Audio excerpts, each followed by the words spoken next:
गुरु कोई और है, भगवान कोई और है, पर गुरु और भगवान में कोई अंतर, कोई भेद नहीं है। गुरु ही परमात्मा का साकार रूप है। इसके अलावा इसके अलावा परमात्मा कोई दूसरा नहीं है, क्योंकि परमात्मा तो सर्वव्यापक है, विभु है। ऐसी कोई जगह खाली नहीं है जहाँ परमात्मा नहीं है, सर्वव्यापक है। फिर भी हम मंदिर, मस्जिद, गिरजाघर, ऊपर नीचे, दाएं बाएं, वेद, पुराण, भागवत, कहीं कहीं कितने कितने लाखों लाखों उपाय करके हम उसको ढूंढे जा रहे हैं, खोजे जा रहे हैं। पर इस तरह से लाख हम तप कर ले, जप कर ले, यप नियम, आसन, पद्मासन, जो भी कर ले, आज तक इन सब क्रिया कांडों से, कर्म कांडों से न किसी को मिला है न मिलेगा। क्योंकि वस्तु पड़ी कहाँ, ढूंढे कहाँ, कैसे आवे हाथ। वस्तु पड़ी कहाँ है और उसे ढूंढे कहाँ तो कैसे आवे हाथ। कहे कबीर तब पाई है उस घर का, तू बेदी लीजिए साथ। उस घर का बेदी संत महापुरुष जो उस घर की बात जानते हैं, जो परमात्मा के घर की बात जानते हैं, वही हमें परमात्मा की बात है वो बता सकते हैं।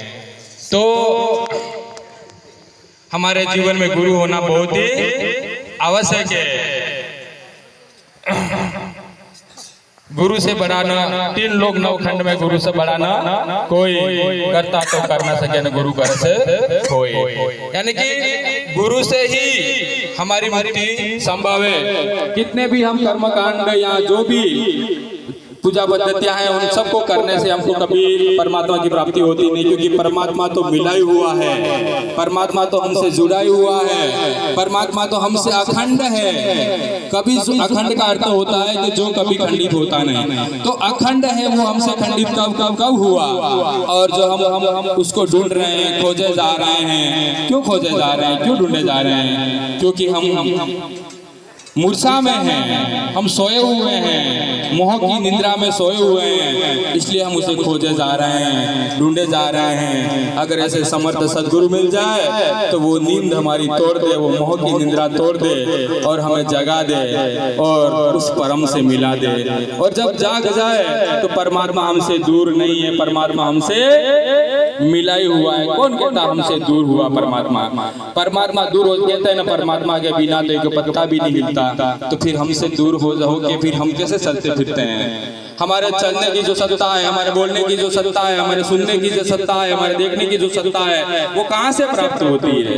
कौन हमें किस माध्यम से हम देख रहे हैं, किस माध्यम से हम सुन रहे हैं? ये सब कैसे घटित हो रहा है? भगवान के बिना तो घटित होना संभव नहीं है। तो ये सारी जो क्रियाएं होती है वो भगवान के द्वारा ही होती है, और हम उसको फिर भी ढूंढे जा रहे हैं कि तू कहीं मंदिर में छिपा पड़ा है, कि कहीं पोथियों में तू छिपा पड़ा है, कि तू कहाँ है? पोथी पढ़ जग मुआ पंडित बयाना कोई, 2.5 अक्षर प्रेम के पढ़े सो पंडित होए। 2.5 अक्षर प्रेम के पढ़े सो पंडित होए।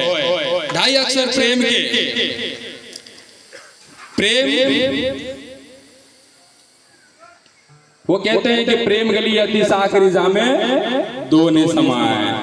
यानी कि प्रेम में 2 मिट जाते हैं, प्रेम मिटाने का काम करता है। और जिसके भीतर प्रेम है, श्रद्धा है, समर्पण है, तो उसे परमात्मा सहज ही मिल जाते हैं, उसे कहीं ढूंढने की जरूरत नहीं पड़ती। अभी महाराज जी ने बात बताई थी, वो वाणी बोली थी, कौन सी बोली थी? वो सत्संग वाली। सत्संग में तो सत्संग कहते हैं कि सत्संग है क्या? वो कहते हैं कि सत्संग अमर जड़ी, संतो सत्संग अमर जड़ी, जिनको लाभ मिला सत्संग रा तो उनको खबर पड़ी। संता सत्संग अमर जड़ी। सत्संग तो अमर जड़ी है, जड़ी बूटी, ऐसी जड़ी जिसको पीने से अमर हो जाता है व्यक्ति। सत्संग की बूटी को जो पी लेता है वो क्या हो जाता है? अमर होता है, हो जाता है। वो जन्म मृत्यु के बंधन से मुक्त हो जाता है, वो सदा हो जाता है, शाश्वत हो जाता है, क्योंकि सत्संग तो अमर जड़ी है। सत्संग यानी कि ये नहीं कि अपन जो बैठ गए और ये जो बात कर रहे हैं अपन, ये सत्समागम में, पर सत्संग नहीं है। जिस तरह से हमारे जीवन में एक ऐसा मांगलिक प्रसंग आता है शादी का, और उसी प्रकार से जीवन में एक बार एक घटना घटती है, वो है सत्संग की। जो हमें से समर्थ सदगुरु अगर मिल जाए, उनकी शरणागति हमें मिल जाए, उनका सानिध्य हमें प्राप्त हो जाए, उनका आशीष आशीर्वाद हम पे मिल आ जाए, और उनके द्वारा वो जो हमें सत्य से जोड़ देते हैं, उस सनातन से जोड़ देते हैं, उस शाश्वत से जोड़ देते हैं। सत्संग, सत का अर्थ होता है सत्य, और संग उसका संग हो जाना। सत्य का संग हो जाना ही सत्संग है। बाकी ऐसे बहुत चिल्ला लेने से, बहुत भजन गा लेने से, बहुत नाच कूद कर लेने से सत्संग नहीं होता है साहब,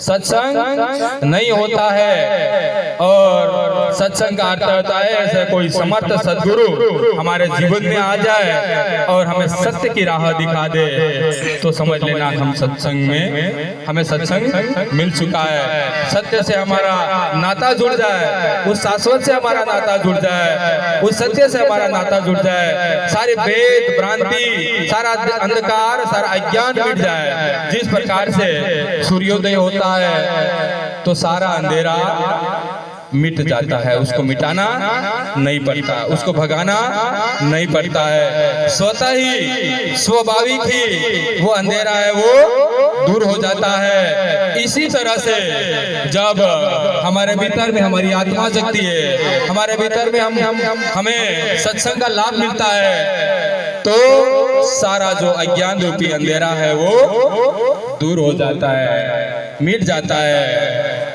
क्योंकि एक बाण की क्या कहूँ, आ तो करोड़ बाण प्रकाश। एक सूर्य का प्रकाश आप देख ही रहे हो कितना है, एक सूर्य का प्रकाश कितना है। इस तरह से अगर करोड़ों सूर्य का प्रकाश जिसके भीतर में जग जाए, तो फिर अंधेरे का तो नामो निशान मिट जाएगा। एक सूर्य की क्या कहूँ, करोड़ बाण प्रकाश। एक सूर्य, जिस तरह से एक सूर्य है, उसी की तरह अगर करोड़ों सूर्य लगा दिया जाए तो कितना प्रकाश होगा। एक कल्पना कर सकते हो, हमारी कल्पना भी नहीं पहुंच सकती जहां पे।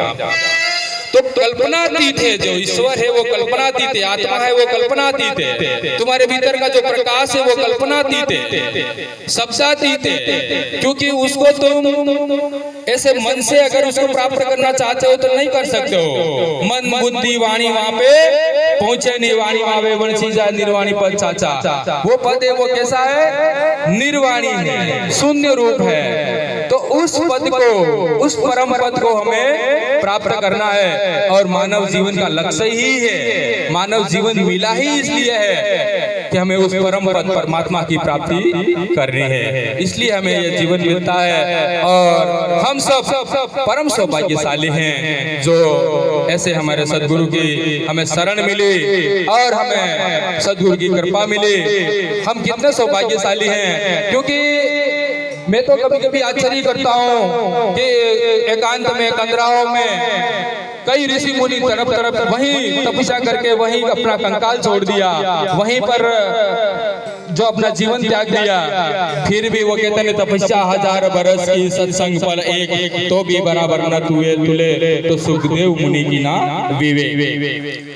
तपस्या 1000 बरस की, तुम हजारों वर्ष कंदराओं में एकांत में तपस्या कर लो, और एक पल का अगर सत्संग कर लो, तो अगर एक पल का कोई सत्संगी है और हजारों तपस्या वाला एक और है, तो जो एक पल का सत्संगी है उसका पलड़ा है वो भारी है।